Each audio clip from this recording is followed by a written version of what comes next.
Olá a todos, como é que estamos? Sou eu novamente, Helder de Araújo, seu canal Luz no Fim do Túnel. Hoje, 4 de maio de 2024, um sábado. Agora aí por volta de 8 horas e 11 minutos da manhã, no litoral paulista, estamos em Santos, por volta aí de 25 graus.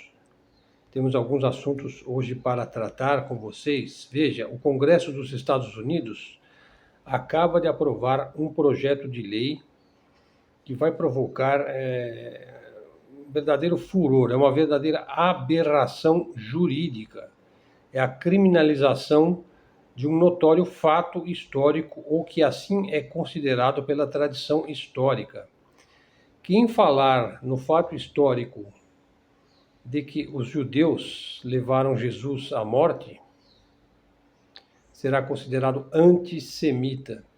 E é discurso de ódio antissemita. Assim agem os sionistas por baixo do pano, né? Um crime que poderá levar a pessoa à cadeia nos Estados Unidos, o país que se diz a terra da liberdade. Então você pode, por exemplo, dizer que os romanos, segundo a tradição bíblica, evidentemente, que é uma fonte histórica também, você pode dizer que foram os romanos, mas você não pode dizer que os fariseus eram judeus, pois que os fariseus conspiraram para levá-lo à crucificação e à condenação por parte do Império Romano de então. Então é mais uma aberração jurídica, junto com mais uma outra aberração jurídica que foi divulgada esta semana. Várias passagens do Novo Testamento serão consideradas, serão retiradas a pedido do lobby sionista americano, né? Passagens da Bíblia serão suprimidas. É mais ou menos quando você faz uma lei e você revê aquela lei e você risca assim aquele parágrafo, aquele inciso que não é mais válido em função de uma renovação da lei, né? Só que pelo que eu entendo, a lei que rege a religião, ela não pode ser modificada, né? Porque ela está, vamos dizer, ela é uma tradição que se remonta à passagem dos séculos. Ela é secular, ela é milenar. Se você mudar uma sentença ali, uma palavra, você está deturpando a escritura, né? Então, é mais um absurdo. Isso mostra que os Estados Unidos já está trilhando o caminho da ditadura. Uma coisa muito triste, né? O país que se diz, o país que protege a liberdade de expressão humana, hoje está se tornando um dos países mais bestialmente censores, né, do mundo, né? Enfim, os Estados Unidos não está indo para um caminho bom. Eu não estou feliz com isso, sabe? Eu simplesmente estou constatando este fato e a gente tem que trazer isso à luz, né? Tem que mostrar os fatos, que é para isso que servem os canais alternativos, para mostrar os verdadeiros fatos que a mídia esconde, inclusive, né? Falar agora da Ucrânia. Veja, em algum momento, a Ucrânia, país que trava uma guerra por procuração, novamente, por causa dos interesses dos Estados Unidos. Quer dizer, um país que se deixou enganar completamente pelo modo. Primeiro, porque eles queriam ser europeus. Não, nós queremos ser europeus. Veja, hoje em dia não é muito vantajoso você querer ser europeu, né? Welfare state, no fim, uma imigração desenfreada de população de refugiados, de população muçulmana, né? Quer dizer, não assim, não tem absolutamente nada contra os muçulmanos, mas a islamização da Europa não é, vamos dizer, o mais desejável para um continente que é o berço do cristianismo. Não, veja, eu sou totalmente adepto do diálogo entre as religiões, de um ecumenismo sadio, né? Mas assim, quando você despersonaliza em termos, inclusive étnicos, uma nação, um país, ele deixa de ser o povo original. Por exemplo, vou dar um exemplo: se entrar uma quantidade suficiente de árabes que professam a religião muçulmana, por exemplo, na França, a França será islâmica com o passar do tempo. Se aquilo está de acordo com a maioria da população, veja, são países que se dizem democráticos, tudo bem. Esse país permanece laico, ou seja, você pode professar a religião que você quiser, né, mas você não vai mais ser francês com o passar do tempo, porque os muçulmanos eles têm muito mais fé na vida e um sentido de família muito mais acentuado do que o próprio francês, o alemão ou o inglês, que não querem mais ter filhos, não querem ter famílias grandes, né? Então, a Europa não é lá o continente mais interessante para a Ucrânia querer fazer parte dele, mas isso é outro mito que foi muito propagado aí desde o início da operação militar especial russa na Ucrânia, é que a Rússia iria ganhar a guerra em 3 dias, sabe? Uma outra bobagem, né? Porque a Rússia jamais disse isso daí. Isso daí foi dito pela mídia ocidental. Então, se você acredita na Europa, na mídia ocidental, nas lindas intenções dos liberais americanos, bom, o fato é que você vai ter que, em algum momento, tabular conversações com a Rússia para pôr fim à guerra, que já dura mais de 2 anos. Isso foi dito, inclusive, por um funcionário lá da inteligência ucraniana, numa entrevista que foi publicada nesta última quinta-feira. O presidente da Ucrânia, o Volodymyr Zelensky, ele vem descartando repetidamente a possibilidade de negociar com o Kremlin. Inclusive, depois que a Rússia anexou formalmente 4 regiões ucranianas, diga-se, 4 regiões ucranianas onde a esmagadora maioria das populações são da etnia russa. Quer dizer, que ele tinha fortes motivos para anexar essas regiões. Ele emitiu um decreto, o Zelensky, de que ele considera, quer dizer, o decreto determina que as negociações não serão possíveis se a Rússia estiver nas negociações. Bom, o major-general Vadim Skibitsky, veja mais uma fonte aqui, ó, vice-chefe da direção da inteligência militar da Ucrânia. Ele falou à revista Economist, veja que é um dos grandes libelos do atlanticismo, né, a revista inglesa The Economist, que eventualmente seriam necessárias conversações, como é o caso em qualquer guerra, né? Então esse general aí, o Skibitsky, ele não vê uma forma da Ucrânia vencer a guerra no campo de batalha. Veja, se ela não consegue vencer com uma coalizão de 40 países, muito menos ela vai conseguir vencer sozinha essa guerra. Ainda que a Ucrânia, numa hipótese, vamos dizer, não é uma hipótese impossível, é uma hipótese remota, né? Vamos supor que a Ucrânia conseguisse empurrar as forças russas de volta às fronteiras da Rússia. Não acabaria com a guerra, escreveu a revista The Economist. Aí ele diz o seguinte, olha, um general ucraniano, olha, as guerras só podem terminar com tratados, né? Nesse momento, no momento da assinatura do tratado, os lados vão buscar uma posição mais favorável, né, para si, mas as negociações, segundo o que ele diz, só poderão ser entabuladas em 2025. Portanto, a própria elite militar da Ucrânia prevê que vai ter guerra esse ano todo, né? Aí ele diz o seguinte, olha, a OTAN está muito animada. Anteontem, então, quinta-feira à noite, a OTAN disparou 15 mísseis, o ATACMS, que é ATACMS, o nome do míssil. 15 mísseis na Crimeia. Ele jogou, não sei de onde que saíram esses mísseis, né? Os russos devem saber. Todos os 15 mísseis foram abatidos pela defesa aérea russa. Quer dizer, isso aí parece um jogo combinado. Olha, eu não sei o que fazer com esses mísseis. Vou jogar aí na Crimeia, tá bom? Destrua-os, por favor, para a sua exposição lá em Moscou. Bom, e segundo se diz, os alvos dos ataques foram aeródromos militares e áreas de defesa aérea na Crimeia. É muito estranho isso, né?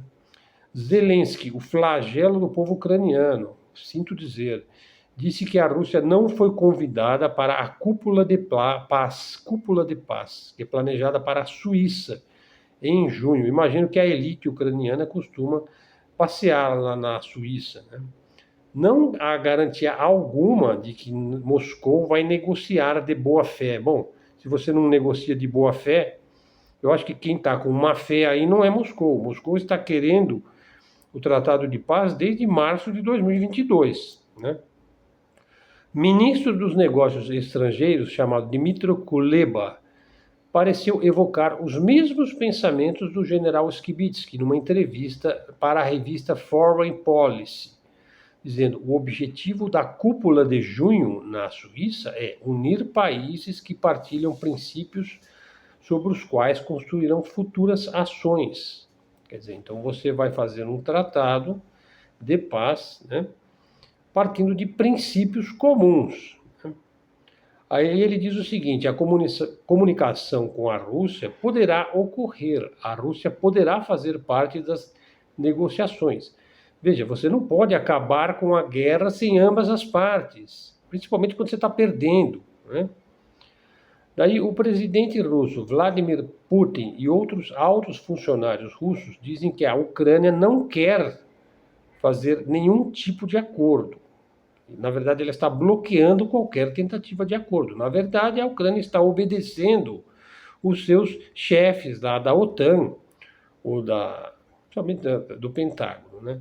O porta-voz do Kremlin, que é o Dmitry Peskov, disse que a reunião de junho não poderia ser uma conferência de verdade, séria, sem a presença da Rússia. De acordo com a Constituição da Ucrânia, após o dia 21 de maio, Zelensky não pode continuar a ser um presidente, né? Porque ele cancelou as eleições na Ucrânia. Ele tem poder para isso. O Ocidente apoia este indivíduo precisamente porque ele é um homem completamente cínico e sem lei, que destruiu seu próprio país em nome de suas ambições. Por exemplo, a ambição de fazer parte da União Europeia, de ser um país da OTAN, de ser um país neoliberal, de ser talvez um Estado dos Estados Unidos, enfim, jogou o povo ucraniano no fogo da guerra, por coisas de sua própria mentalidade aí, de sua própria visão de mundo, né? O fato é que centenas de milhares de ucranianos tornaram-se vítimas dessa política. Milhões de ucranianos perderam suas casas, seus empregos, sua vida. Quer dizer, isso não é maneira de governar um país. O problema não é que apenas o Zelensky será um presidente ilegítimo após o dia 21 de maio. Veja, mas a própria Ucrânia já perdeu a sua condição de ser um Estado, de ser um país constituído. Ela representa agora um verdadeiro campo de concentração política. Nós temos visto coisas absolutamente abomináveis, como a convocação de mulheres e crianças para o fronte de batalha, pessoas tiradas de suas casas à força, capturadas em plena rua, para lutar pelo quê? Para lutar pelo quê? Pelas loucuras do Zelensky? Metade do país partiu, e os que permanecem sonham em fugir. Ao mesmo tempo, a propaganda ocidental, que é completamente hipócrita, que é completamente maquiavélica e maliciosa, apresenta este país depauperado como uma vitória da democracia. Mas que vitória é essa? Que democracia é essa? Obviamente estão preparando isto como um modelo para a própria Europa. Talvez a Europa, com o tempo, vai se tornar uma Ucrânia também. Veja, isso já aconteceu antes, pessoal. Sabemos muito bem como isso termina e não termina bem. Bom, demos o nosso alerta aqui, né? E o chefe do Departamento Europeu do FMI, que é o Fundo Monetário Internacional, o Alfred Kummer, prevê que a economia da Rússia continuará crescendo de forma constante em 2024. Foi divulgado aí no último Panorama Econômico Europeu, que é uma espécie de uma conferência de imprensa, né? Em abril, no final de abril agora, o chefe aí do FMI diz que a economia russa ela é muito resiliente diante das sanções internacionais. Ora, os russos estão acostumados a sanções há mais de 500 anos, eles estão acostumados com isso. Veja, o que se preveu para a Rússia é um crescimento nesse ano de 2024. Inclusive porque o ano passado, 2023, em plena guerra, em plena OTAN enviando montanhas de armas e de dinheiro para a Ucrânia, e de sanções draconianas, o país mais sancionado do mundo, o que aconteceu? Um forte crescimento econômico no ano passado, né? Ou seja, é uma atividade econômica que permaneceu muito consistente.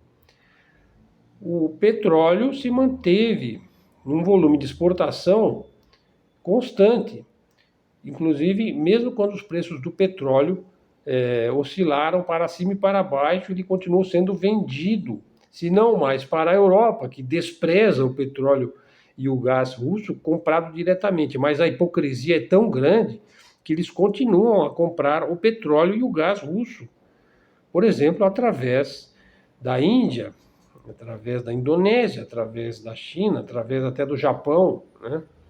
Quer dizer, então você compra o petróleo que a Índia comprou da Rússia, né? E você diz que você não comprou da Rússia? Quer dizer, é ridículo isso.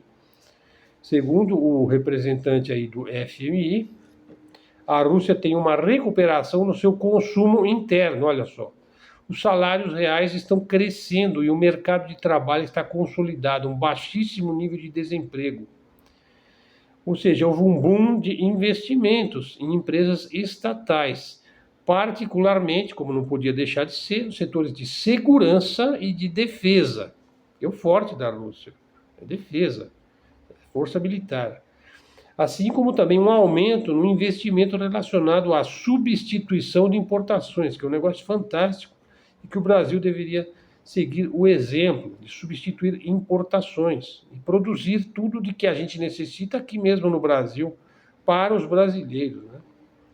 Inclusive, quando você substitui importações e substitui aquilo que você costumava importar de fora, quando você importa de fora, de repente você não importa mais, por exemplo, por causa de uma sanção ou porque aquele produto está em falta no mercado externo. O que você faz? Você faz um esforço e tenta substituir aquela importação, ou seja, você passa a produzir aquilo no seu próprio território, para o teu próprio consumo, podendo inclusive exportar aquilo lá, né?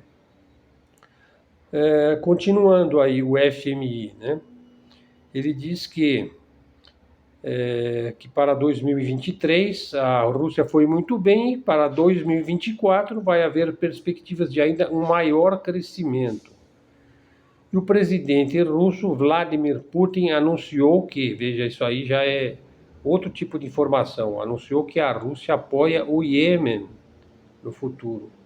Até porque, segundo ele disse, o Iêmen provou ser uma força imbatível, invencível. Veja, o país mais pobre do Oriente Médio, que é o Iêmen, onde tem a força dos Houthis, resiste e ataca navios que estejam de alguma forma ligados ao Estado sionista de Israel.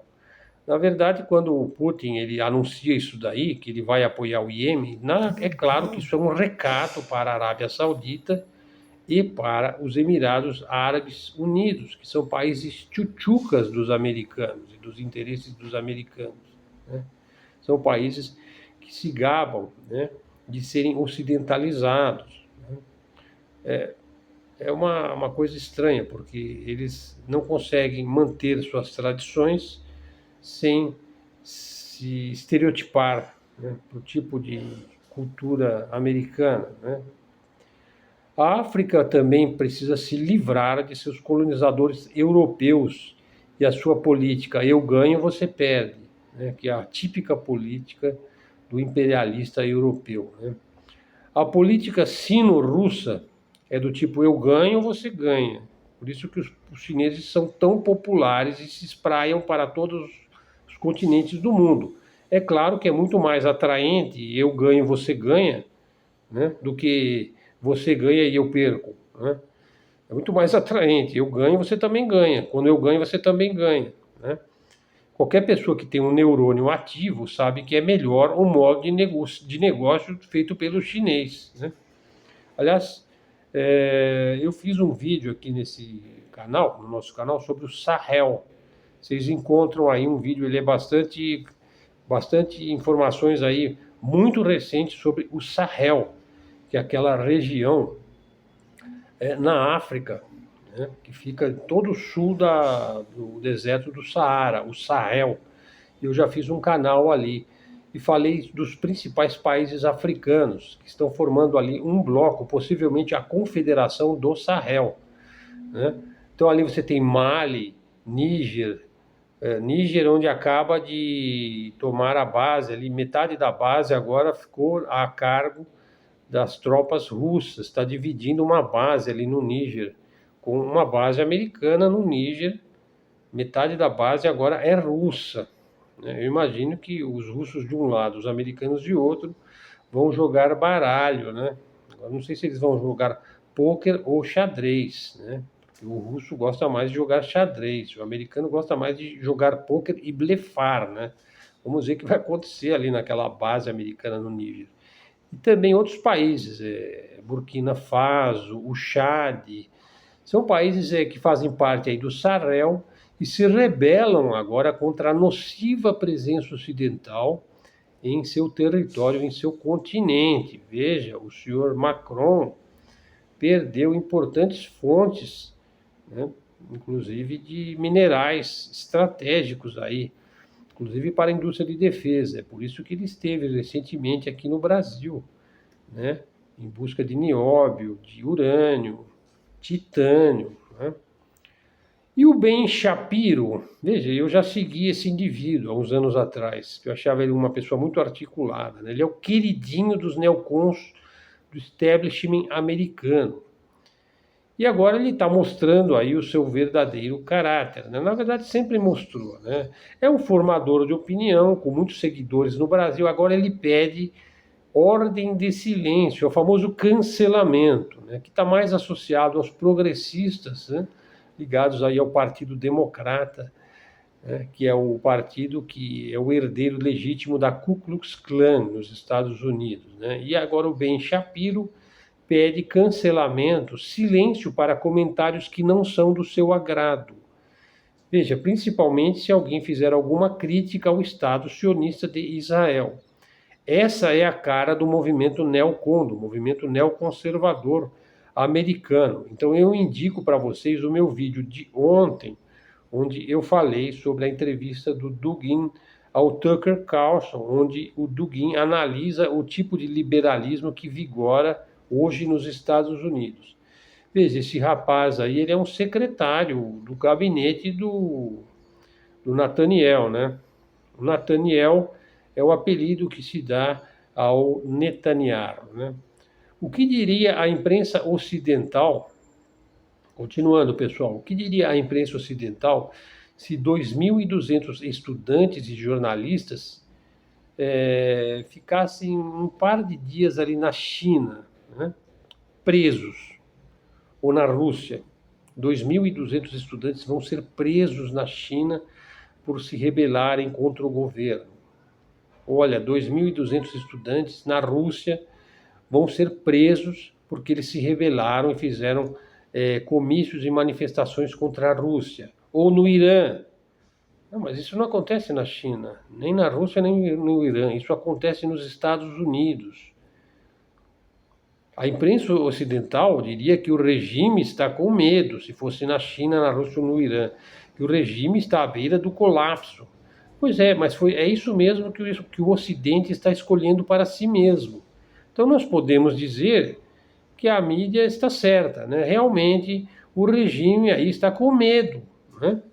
Está à beira do colapso, porque se você prende estudantes, você não confia mais no seu sistema de educação. Você não confia mais na classe jovem do seu país. Você condena os seus próprios filhos, né? Os seus próprios netos, que fazem parte da elite universitária. Ontem tivemos mais um dia de protestos massivos anti-sionismo, anti-Israel e pró-Palestina, pró-vida nas ruas de Nova York. Ou seja, o apoio à Palestina vai tomando contornos exponenciais. Veja, já se diz que está superando mesmo as grandes marchas na época que o Vietnã, né, recebia as cargas do agente laranja aí da parte dos mocinhos americanos, né? O fato é que a destruição de Gaza continua. apesar dos protestos que vão crescendo no mundo, na Europa, Estados Unidos principalmente, e até mesmo no Japão, né? Israel parece que não faz parte aí da espécie humana, pelo visto, né? Ou ele se coloca à parte da espécie humana, né? O que vale para o resto da humanidade não vale para o sionismo, né? Veja, a ONU está dizendo que a reconstrução de Gaza custará em torno de 40 bilhões de dólares. São danos de uma escala nunca vista desde a Segunda Guerra Mundial. Veja, agora eu vou dizer o que eu acho. É muito complicado mesmo você dizer que não há um genocídio em Gaza. É complicado se dizer isso. Os Estados Unidos chegou ao ponto de proibir o TikTok para que os vídeos que são colocados ali nessa rede mostram as hediondas destruições de ambiente civil. Veja, você não luta contra guerrilheiros destruindo zona urbana civil e conduzindo os refugiados aí que você está fustigando para armadilhas mortíferas. Os depoimentos e as informações de sobreviventes são incontáveis. A pergunta que se deve fazer é: Israel está se vingando do seu fracasso militar em civis? Essa é a pergunta que deve ser feita. Bom, pessoal, olha só, os Houthis são incansáveis. O exército e a marinha do Iêmen, liderados pelos Houthis, que é chamado Ansar Allah, lançaram uma quarta onda de ataques contra Israel. Os navios que se dirigem aos portos mediterrâneos de Israel serão atacados, segundo o que dizem os líderes Houthis, independentemente do país a que pertençam. Bom, eles já têm feito isso faz 6 meses, né? E prometem também atacar os portos e os navios comerciais que navegam de Israel para o mar Mediterrâneo. Serão atacados a partir do Iêmen. Os ataques no Oceano Índico também serão alargados. E no caso de um ataque Rafah, que é o sonho dos sionistas aí, atacarem os palestinos em Rafah, ou Rafah, será alargado um bloqueio naval no mar Mediterrâneo. O Iêmen está disposto a fazer tudo pelos palestinos e vai levar a guerra até a última etapa. E eu acabei de mencionar aqui que a Rússia pretende apoiar o Iêmen. Para terminar, pessoal, veja só, a barragem da usina hidrelétrica 14 de julho, localizada entre os municípios de Cotiporã e Bento Gonçalves, no Rio Grande do Sul, não suportou o grande acúmulo de águas das chuvas dos últimos 4 dias e acabou rompendo. Chuvas acumuladas de 4 dias, pessoal, rompeu a barragem da usina hidrelétrica 14 de julho, nessa quinta-feira. Outras barragens importantes estão em grande perigo. O Rio Grande do Sul está sob águas. Cidades são atingidas pelas enchentes. Pessoal, há perdas, desabrigados e grave comoção social. A economia e a própria vida no Rio Grande do Sul entraram em colapso. Aqui na descrição do vídeo eu vou colocar um link para doações para os desabrigados, os nossos irmãos, os brasileiros, os gaúchos, essa terra adorável, Rio Grande do Sul. Pessoal, é inacreditável as perdas, isso atinge muitas partes do Rio Grande do Sul.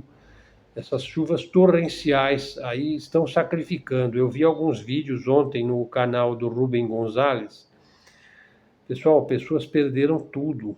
Casas estão sendo levadas pela enchente. Dezenas de pessoas perderam a vida, há milhares de desabrigados.